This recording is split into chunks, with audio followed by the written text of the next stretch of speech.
Pemirsa, apa kabar Anda pagi hari ini? Jangan pikir pagi-pagi ini saya lagi mau bercocok tanam, tapi di kiri kanan saya memang lagi banyak benih.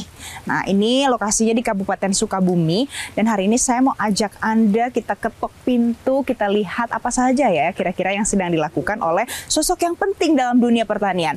Masih muda, sapaannya Mas Wamen, Wakil Menteri Pertanian, Mas Sudaryono. Ini lagi sibuk nih, coba kita lihat. Nih Mas Dar, halo, selamat pagi. Ini lagi ngapain ini di sini? Kita lagi di namanya Badan Perakitan dan Modernisasi Pertanian. Di sini ada pembibitan kopi, kakao, jadi pembibitan untuk tanaman perkebunan. Oke. Dan penyegar itu yang kita minum. Kopi, teh, kakao. Oh, itu masuk dalam tanaman penyegar ya. Ngomong-ngomong tanaman industri, berarti di sini juga ada apa, Mas? Ada tempat riset ya? Ada tempat riset, ada pembibitan itu sendiri, kemudian ada juga pasca kalau kopi, pengolahan kopinya gitu, ada pengolahan kakaonya, ada di sini ada semua. Nanti lebih baik daripada saya jelaskan, kita lihat gitu. Oke. Ini ngomong-ngomong ya pemirsa ya, kemarin itu Mas Dar ini baru pulang dari Belanda, benar? Iya. Baru pulang dari Belanda, ngapain di Belanda? Kita pergi ke namanya Wageningen University dan Research. Itu adalah universitas terbaik nomor 1 untuk agriculture yang ada di Belanda. Nah, saya bawa delegasi, ada yang dari akademisi, dari kampus, beberapa kampus kami bawa, termasuk Pak Rektor IPB, Dekan Unhas, kemudian Dekan Perikanan di Pajajaran, dan beberapa akademisi yang lain, khususnya di sektor agriculture ya. Agriculture itu kan kalau di negara lain kan nggak hanya pertanian, tapi juga ada perikanan di situ. Nah, termasuk juga dari Kementerian Perikanan, pertanian kami juga, kemudian ada BUMN pangan kita, Agrinas Palma, Agrinas Pangan, dan Agrinas Jaladri. Itu kita lihat teknologi juga di sana, atau ada yang mau dibawa juga ke Indonesia? Ya kan, kita kan intinya Presiden kan ingin ada akselerasi, ada sesuatu yang setelah kita beresin beras, jagung, dan seterusnya, kita ingin akselerasi ke tanaman hortikultura kita, buah-buahan, sayur-sayuran, bunga. Kemudian juga akselerasi terkait perikanan kita, perikanan darat, budidaya khususnya gitu. Nah, kita mencari teknologi terbaik, apa-apa yang bisa kita adopsi di sana gitu loh. Karena kan kita harus belajar dari expertnya dong gitu ya kan. Memang itu tadi Mbak, kebanyakan kita itu kan mencoba pelihara lele, mencoba nanam sayuran di greenhouse. Yeah. Tapi kadang-kadang sumber informasinya itu cuma dari TikTok atau dari sosmed yang, mohon maaf, saya harus katakan kadang-kadang dari sisi akademiknya belum tentu bisa dipertanggungjawabkan, sehingga banyak yang gagal. Kalau gagal, orang tuh demoralisasi, kemudian nggak mau nyoba lagi.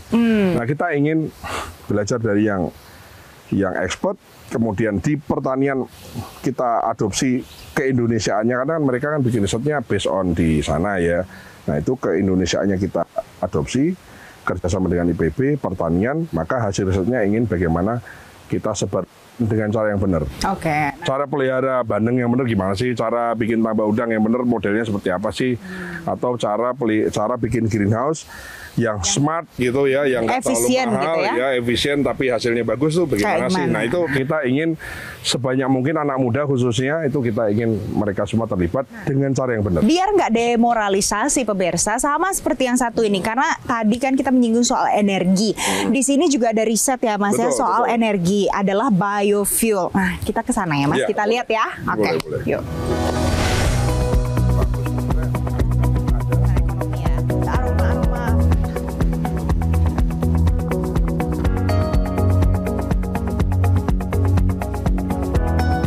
Nah, sesuai janji ya pemirsa, ini adalah tempat untuk melakukan pengolahan dan penjernihan.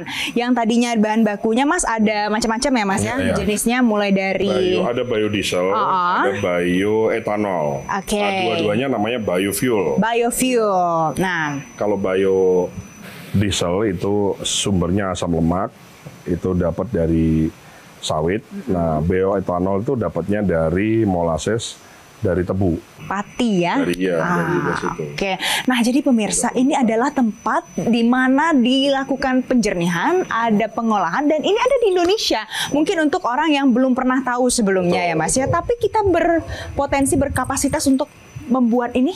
Artinya gini, fasilitas ini itu sudah ada banyak di titik di Indonesia. Itulah kenapa kita sudah pakai B35 sekarang. Artinya dari 1 liter 35%-nya itu berasal dari minyak sawit. Yang alat ini kurang lebih sama itu dimiliki oleh banyak pengusaha.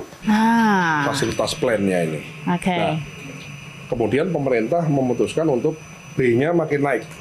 Nah, kalau B35, B40 tahun ini, sekarang ini kita lagi proses ke B40, artinya 40% dari 1 liter biodiesel kita itu dari minyak sawit, dari CPO. Nah, nanti B50 di akhir tahun, di awal tahun 2026, dan seterusnya. Ya. Artinya, kan orang tanya, loh, kenapa nggak langsung aja? Karena ini kan mesti dibangun, pabriknya mesti dibangun, kan?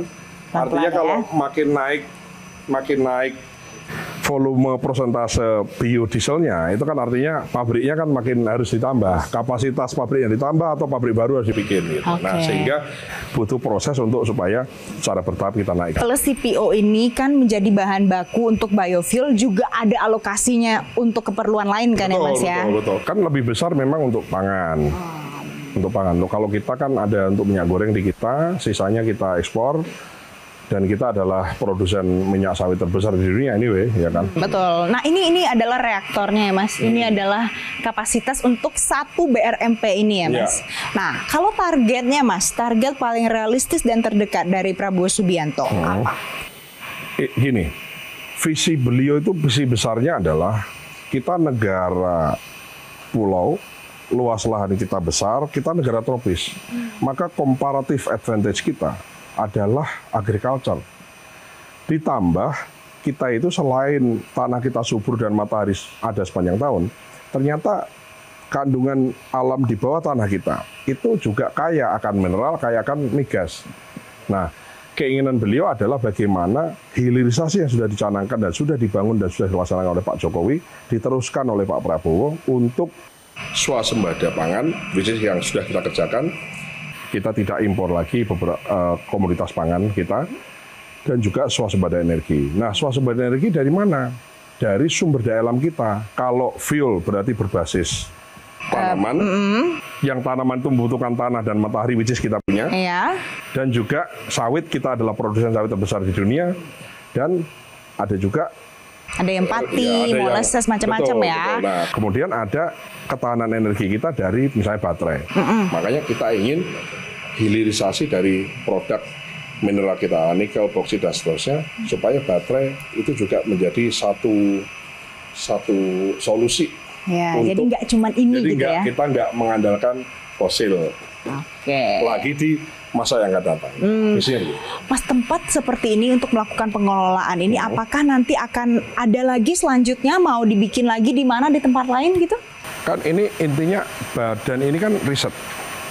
Kita memberikan alat modeling dalam bentuk riset, sehingga hasil risetnya itu bisa di-copy, diterapkan, di-applied oleh siapapun itu, khususnya baik BUMN maupun swasta.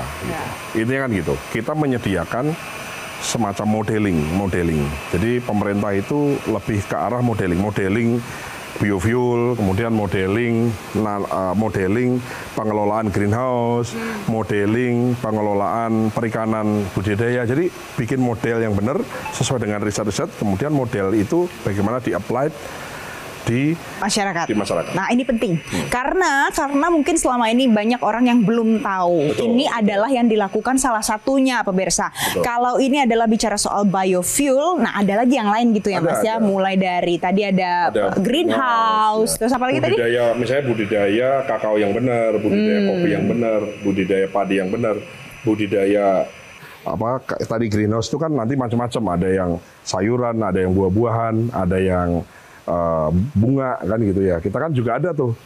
Kita kan produsen terbaik juga, salah satu bunga anggrek itu. Bunga anggrek. Itu juga ada perlakuan juga gitu. Itu satu industri juga loh, Mbak. Nah, ini kalau yang satu ini, pemirsa, saya mau ajak Anda juga kita lihat kalau di sini tidak hanya soal riset aja ya, Mas ya.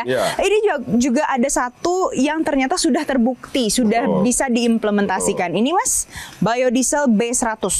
Road test. Jadi tes bisa B100? Bisa. Jadi maksudnya kita ingin membuktikan bahwa kalau B-nya ini makin lama makin naik, di ujungnya kan B100. Bisa nggak sih sebetulnya B100? Artinya minyaknya itu betul-betul semua dari nabati, dari sawit. Ternyata bisa. Kan ternyata bisa. Jadi bisa move on sebenarnya Bisa dari move on. fossil Ini, fuel. kalau ditanya, terus kenapa nggak segera? Ya ada pertimbangan ekonomi, ya ada pertimbangan, ini kan harus di-switch antara pangan sama energi. Kemudian kalau B-nya makin naik, maka kan berarti kita tidak mau mengambil porsi pangan. Mau tidak mau, misalnya industri sawit kita, itu produktivitasnya harus naik, yield per hektarnya harus naik, dengan seed yang baik, dengan perlakuan yang baik, pupuk yang baik. Karena kita ingin bagaimana porsi pangan itu tidak diambil. Karena kan orang butuh makan dulu sebelum bahan bakar kan. Nah, jadi satu tantangan ke depan kita adalah dikonversi ke bahan bakar itu tentu kita tidak ingin mengulangi jatah untuk pangan. Baik pangan yang kita konsumsi dalam negeri maupun penyediaan pangan untuk yang diekspor. Nah, ada mungkin yang nanya nih Mas, kalau misalnya pakai nih ya B100 di mobil saya nanti, kira-kira rusak gak ya mobilnya? Kan selama ini pakai fossil fuel. So far sih oke ya. So far nggak ada masalah. Artinya secara pembakaran di dalam mesinnya nggak ada masalah. Hanya mungkin karena mesin dari mobil yang kita pakai sekarang ini itu desainnya adalah untuk fosil, maka ada sedikit misalnya perlu saringan khusus saja supaya tapi dalam satu blok mesin untuk pembakarannya dalam piston dan lain-lain itu so far dari hasil yang sudah kita lakukan tidak ada masalah. Oke, hanya jadi perlu gitu. Tambahan itu tadi penyesuaian sedikit aja. Nah, ini Mas, tadi kita udah bicara ya pemirsa, mulai dari soal apa saja yang dilakukan di sini, kemudian apa inovasi-inovasinya. Mungkin Anda masih penasaran. Jadi kalau sudah menjabat sebagai Wakil Menteri Pertanian, walaupun di Jokowi kan di ujungnya nih ya. Nah, sekarang kan sudah jalan di Prabowo Subianto. Kira-kira apa ya program prioritas yang dilakukan oleh Mas Wamen ini? Nanti usai jeda.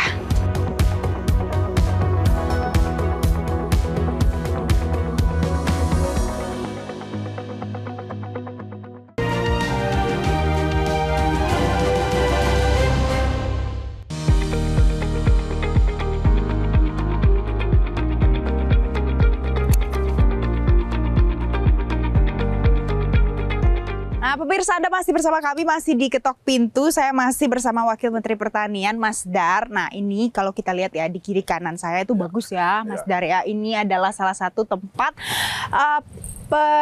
perbenihan. Pembibitan dan perbenihan ya. Nah, di samping sini ada tanaman yang bisa menjadi biomas.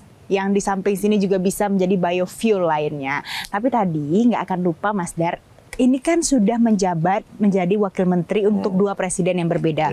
Walaupun di ujung Joko Widodo, sekarang Prabowo Subianto fokusnya. Prioritasnya apa walaupun sudah duduk sejak 2024, Mas? Fokusnya Presiden Prabowo adalah swasembada pangan, swasembada energi, dan ketersediaan air yang cukup. Itu visi besar, di samping ada makan berisi dan seterusnya ya. Tapi khusus di Kementerian Pertanian itu kita swasembada pangan dan swasembada energi itu ada di kami.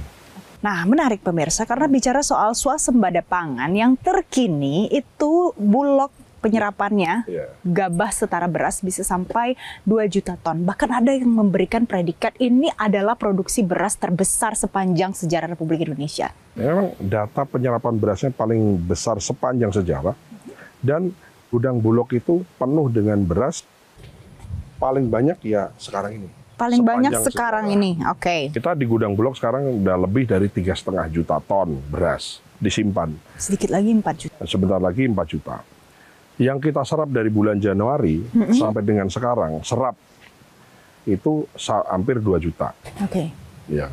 Nah, yang membedakan adalah tahun-tahun sebelumnya Bulog itu belinya beras. Beli beras beras masuk di gudang. Sekarang nggak, Presiden bilang nggak, saya mau Bulog belinya gabah. Nah, orang nanya kenapa? Karena pertimbangannya Pak Presiden adalah kalau beli beras itu berarti Bulog ketemu dengan pengusaha penggilingan, ketemu dengan pengusaha, tidak ketemu dengan petani. Karena petani tidak punya alat penggilingan gabah jadi berasnya. Tapi kalau Bulog beli gabah, artinya negara, Bulog sebagai armsnya negara ketemu sama petani. Memastikan harga 6.500 dibeli betul 6.500 oleh Memastikan bahwa harganya dilakukan atau dikerjakan atau dibeli dengan harga yang benar. Oke, jadi saya baru tahu loh, ini adalah perubahan fundamental. Kalau sebelumnya membelinya beras tidak ketemu Sekarang dengan gabah. petani. Tapi kalau belinya gabah, pemirsa berarti akan bertemu langsung dengan petani. Sudah ketemu kan? Oh, oke. Nah, ada lagi Mas. Kenapa? Kalau seandainya penyerapannya begitu besar dan ini adalah yang terbesar sepanjang sejarah Republik ini, bagaimana dengan stok gudang, kapasitas gudang Bulog? Apakah nanti harus bertambah atau gimana? Iya. Sekarang ini Mbak, semua gudang Bulog sudah penuh. Nah, terus, wah kalau penuh gimana dong? Kita sewa gudang bukan punya Bulog. Oke. Terus udah kita sewa, masih penuh bagaimana? Ada namanya filial.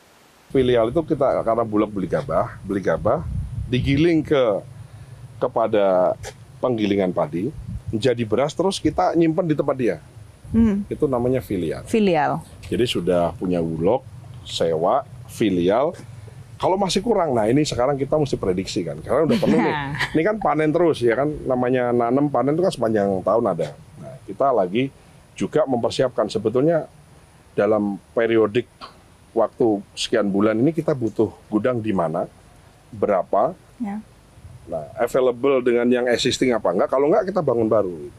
Jadi ada opsi untuk Ada membangun opsi baru ya? Karena kan gini, tahun ini kita panen nih sampai Desember. Tahun depan kan kita panen lagi. Nah, jadi pasti kepake gudangnya. Pasti kepake. Pakai cepat. Jadi kalau bangun sekarang pun, dan sekarang kita bangun, pasti kepake. Oke.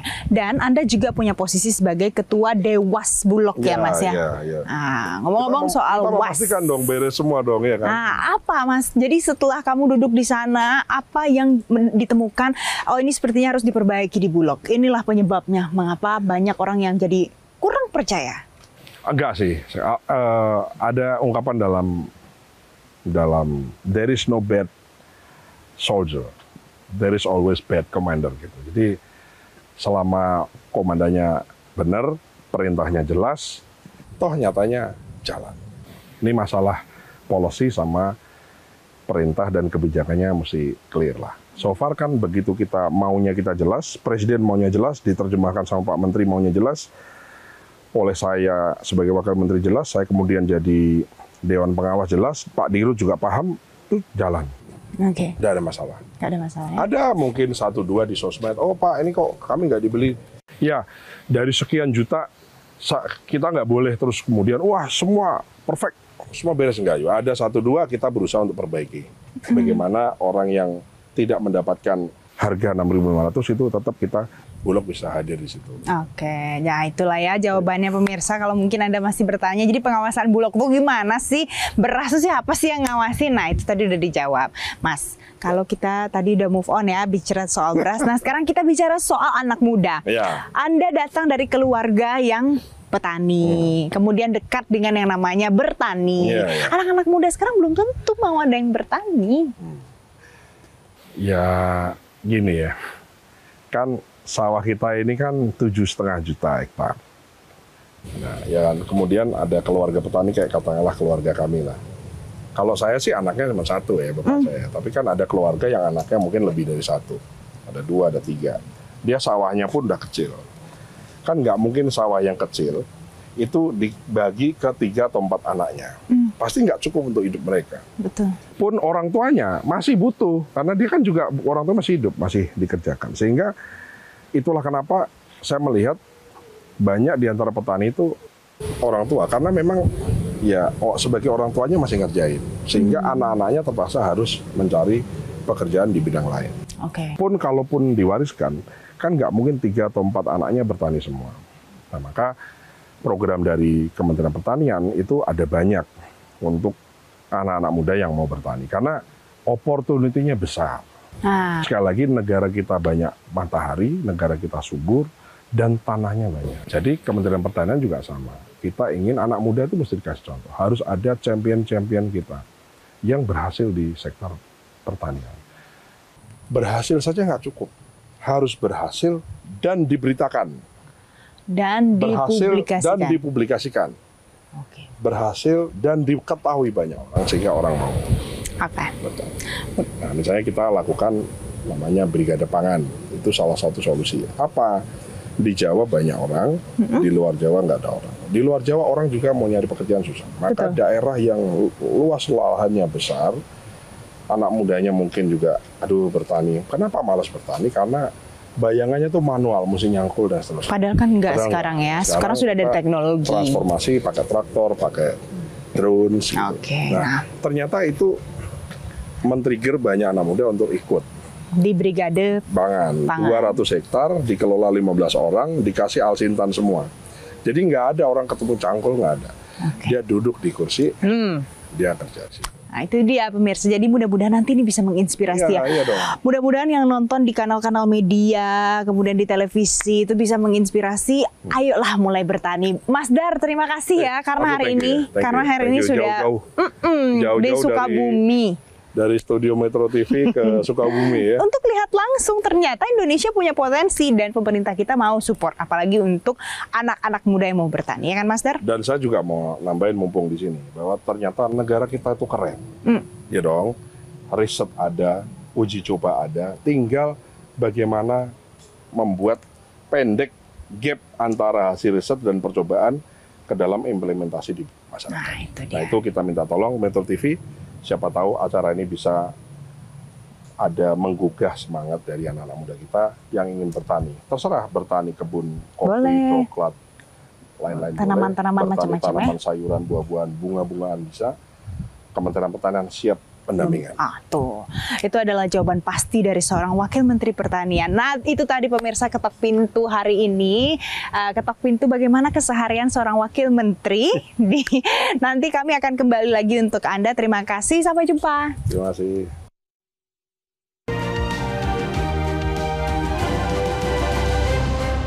Jelajahi cara baru mendapatkan informasi. Download Metro TV Extend sekarang.